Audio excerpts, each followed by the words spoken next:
And what I want to start with is Australia. And I've got to tell you, I love Australia. I'm unashamedly biased. I've spent 30 years helping people to buy in Australia, get their dream homes, migrate, and get back to Australia as expatriates.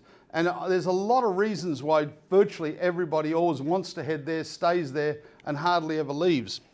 And the first one is the fact that the lifestyle is exceptional, especially if you've got families.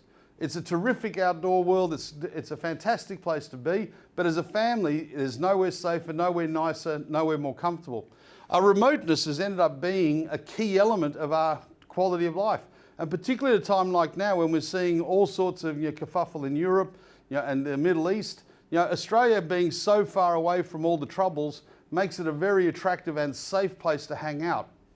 We don't have to worry about conflict in our region. And then we've also got a situation with our environment that we're not being polluted by our neighbours. There's many places in the world that are very environmentally conscious, but their neighbours next door don't have the same views, and they can't stop that happening. But Australia is surrounded by water, thousands of miles from its next neighbour, and therefore we benefit from that because we can control our own environmental destiny.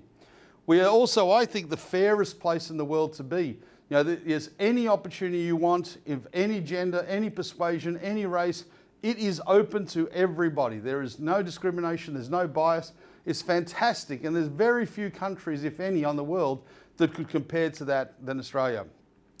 And also the opportunity to advance for everyone is real and permanent in our culture. If you have ability, if you have inclination, if you have persistence, you can rise to the top and hit your goals in Australia without any hesitation. And our environment, I think, is just spectacular. And if you get around, there's so much diversity, there's so much change, there's so much openness, it's exciting, and there's so much to see and do that I don't think you could do it all in a lifetime. You might have to come back again. And that makes it oh so livable as the place to be. Now, you don't have to take my word for it.